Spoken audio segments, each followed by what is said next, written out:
You will hear a number of different recordings, and you will have to answer questions on what you hear. There will be time for you to read the instructions and questions, and you will have a chance to check your work. All the recordings will be played once only. The test is in 4 sections. At the end of the test, you will be given 10 minutes to transfer your answers to an answer sheet. Section 1. You will hear a telephone conversation between a travel agent and a customer. First, you have some time to look at questions 1 to 6.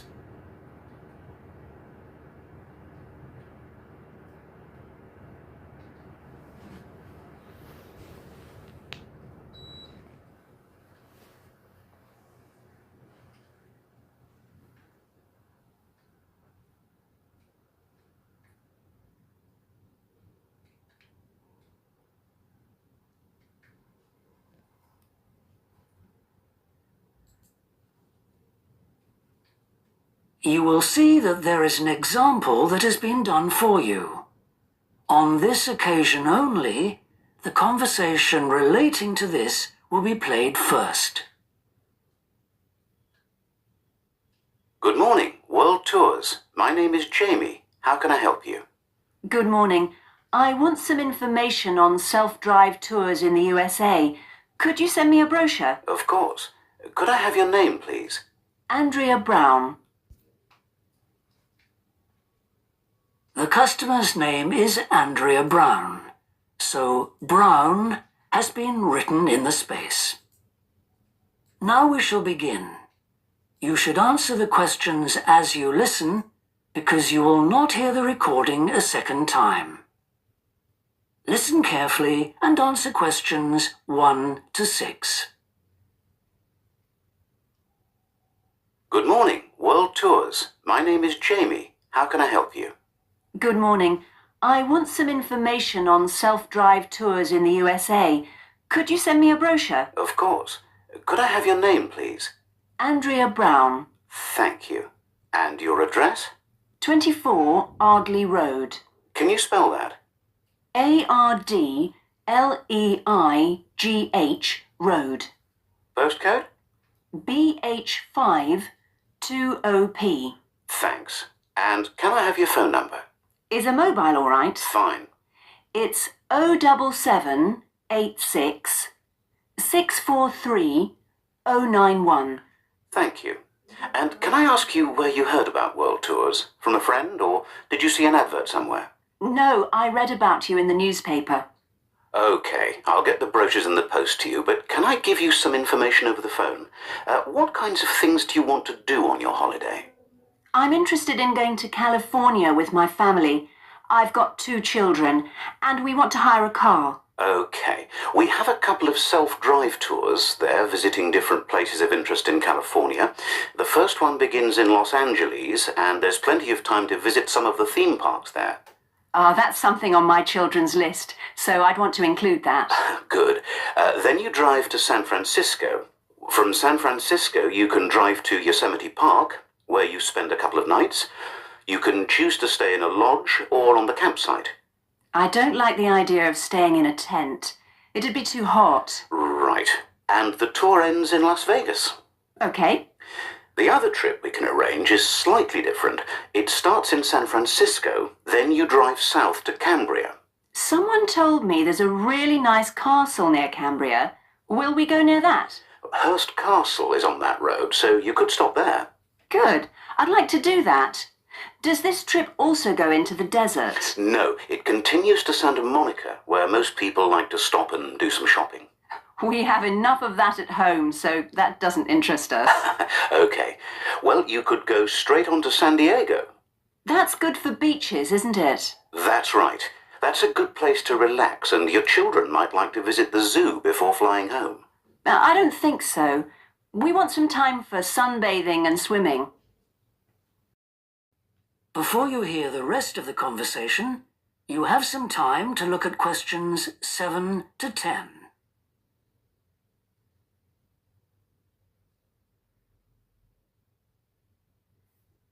Now listen and answer questions 7 to 10.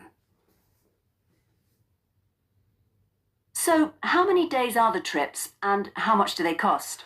The first one I told you about is a self-drive tour through California, which lasts 12 days and covers 2,020 kilometers. The shortest journey is 206 kilometers and the longest is 632 kilometers. The cost is £525 per person. That includes accommodation, car rental and a flight, but no meals. Okay, and the other trip? That lasts 9 days, but you spend only 3 days on the road. You cover about 980 kilometers altogether. So is that cheaper then? Yes, it's almost £100 cheaper.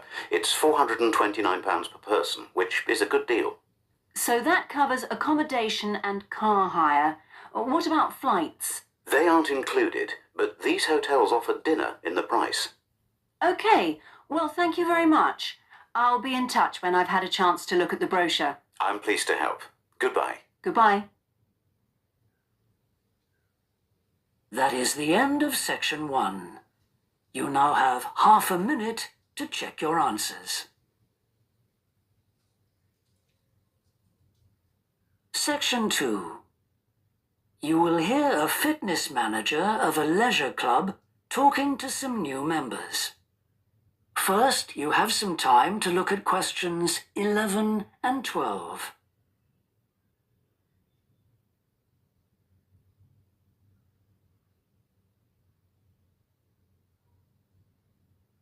Now listen and answer questions 11 and 12. On behalf of LP Clubs, I'd like to welcome you all here today. My name's Sandy Fisher, and I'm one of the fitness managers here. Before we start our tour of the club, I'll just run through some basic information about the facilities we have here, including recent improvements, and explain the types of membership available. Our greatest asset is probably our swimming pool, which at 25 metres isn't Olympic-sized, but now we've expanded it to 8 lanes, it's much wider. This means there are rarely more than a couple of people at a time in each lane. Unfortunately, there isn't space for an outdoor pool here, but the glass roof on the swimming pool is partly retractable, which means you can enjoy something of the open-air experience on warmer days. Our recently refurbished fitness suite has all the latest exercise equipment, including 10 new running machines and a wide range of weight training machines.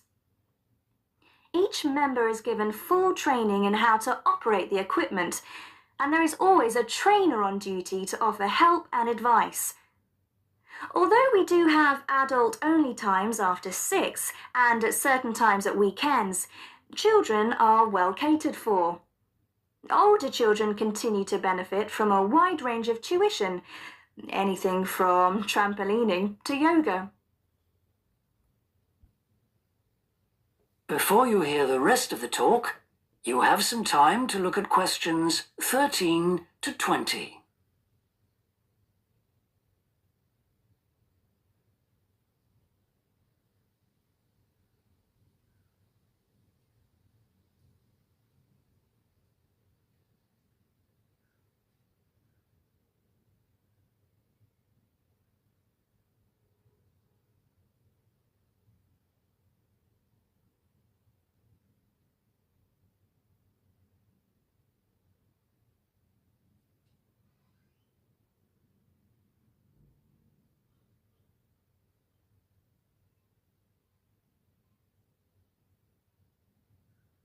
Now listen and answer questions 13 to 20. One thing all our members appreciate about us is that we take very good care of them.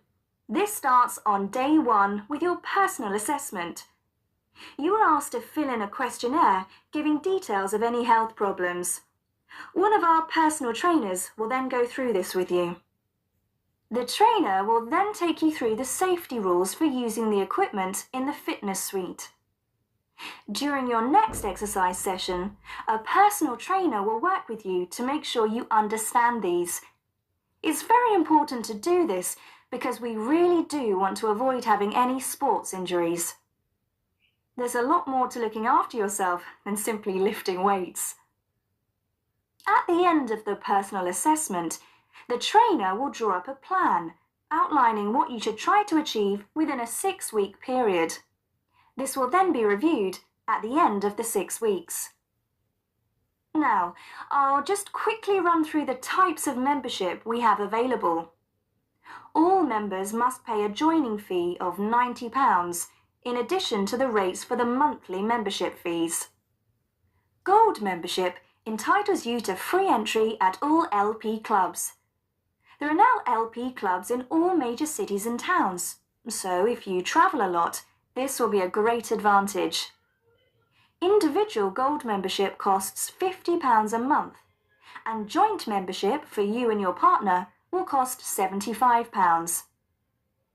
Premium membership is for professional people whose work commitments make it difficult for them to use the club during the day, and so LP gives booking preferences to premium members at peak times.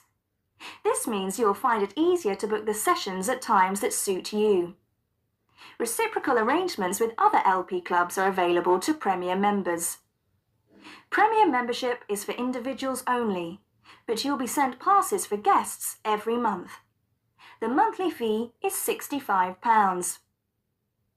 You don't have to have any special clothes or equipment when you visit the club.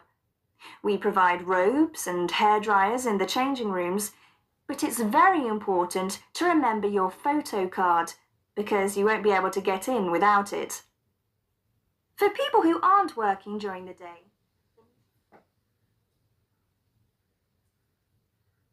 That is the end of section 2.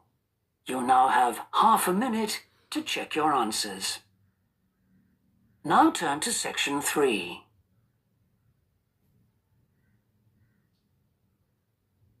Section 3. You will hear a student called John talking to a professor about a design competition he is entering.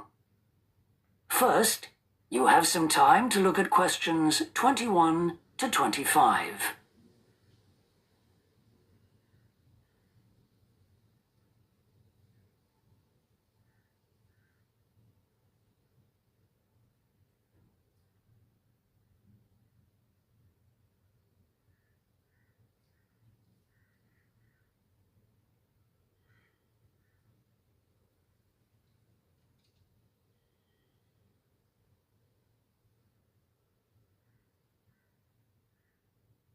Now listen carefully and answer questions 21 to 25.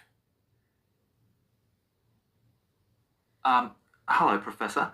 I'm John Wishart. I'm working on my entry for the Global Design Competition. My tutor said you might be able to help me with it.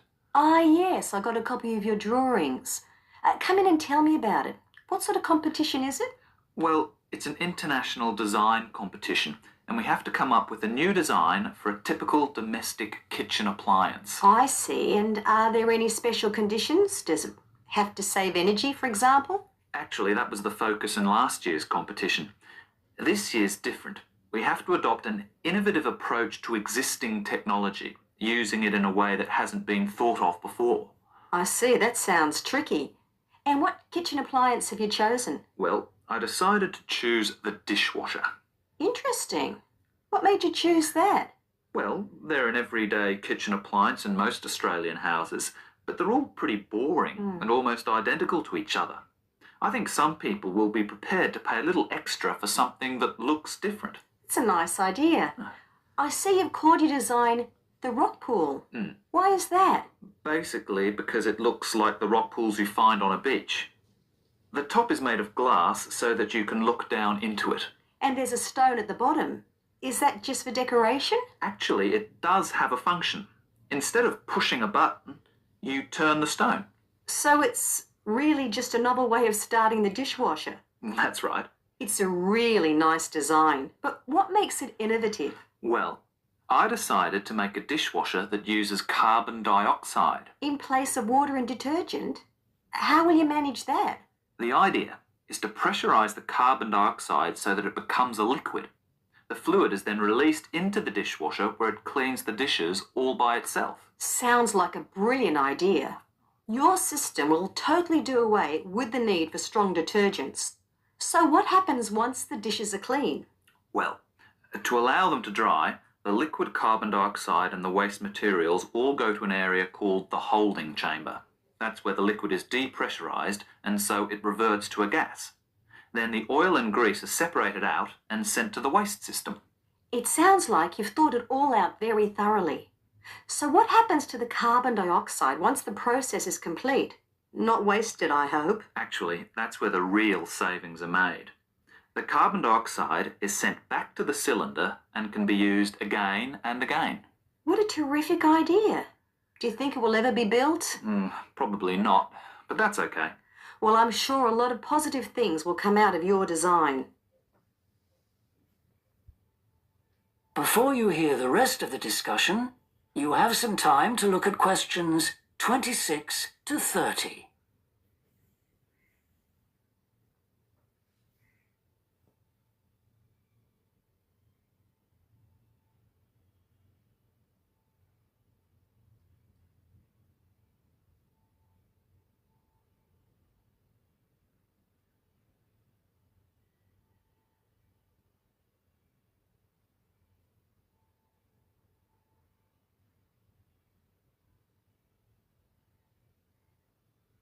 Now listen and answer questions 26 to 30. Now, you seem to have thought about everything, so what exactly did you need me to help you with? Well, my design has made it to the final stage of the competition, and in a few months' time I have to give a presentation, and that's the part I was hoping you could help me with. Right, well, that should be easy enough. What have you managed to do so far? Well, I've got detailed drawings to show how it will work, and I've also written a 500-word paper on it. I see. Well, if you want to stand a good chance of winning, you really need a model of the machine. Yes, I thought I might, but I'm having a few problems. What's the main difficulty so far? Let me guess. Is it the materials? Yes. I want it to look professional, but everything that's top quality is also very expensive. Look, projects like this are very important to us. They really help lift our profile. So why don't you talk to the university about a grant? Oh, I can help you fill out the application forms if you like. that would be great. You'd better show me this paper you've written as well. For a global competition such as this, you need to make sure the technical details you've given are accurate and thorough. Oh, that would be a great help. Is there anything else I can do? Well, I'm really nervous. That is the end of section 3. You now have half a minute to check your answers.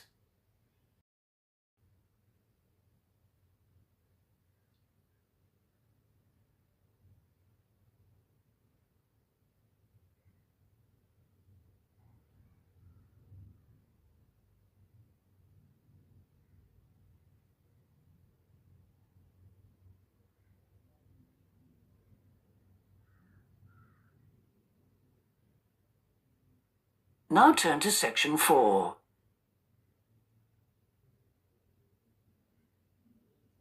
Section 4. You will hear a university lecture about an endangered bear in British Columbia, Canada, known as the spirit bear. First, you have some time to look at questions 31 to 40.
Now listen carefully and answer questions 31 to 40.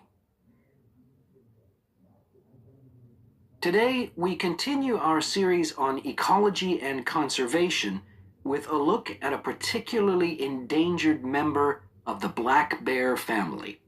1 in 10 black bears is actually born with a white coat, which is the result of a special gene that surfaces in a few.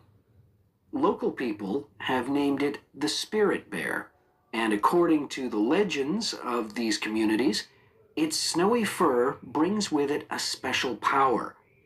Because of this, it has always been highly regarded by them, so much that they do not speak of seeing it to anyone else. It is their way of protecting it when strangers visit the area. The white bear's habitat is quite interesting. The bear's strong relationship with the old-growth rainforest is a complex one. The white bear relies on the huge, centuries-old trees in the forest in many ways. For example, the old-growth trees have extremely long roots that help prevent erosion of the soil along the banks of the many fish streams. Keeping these banks intact is important because these streams are home to salmon, which are the bear's main food source. In return, the bear's feeding habits nurture the forest. As the bears eat the salmon, they discard the skin and bones in great amounts on the forest floor, which provide vital nutrients. These produce lush vegetation that sustains thousands of other types of life forms, from birds to insects and more. Today, the spirit bear lives off the coast of the province of British Columbia on a few islands. There is great concern for their survival, since it is estimated that less than 200 of these white bears remain. The best way to protect them is to make every effort to preserve the delicate balance of their forest environment. In other words, their ecosystem.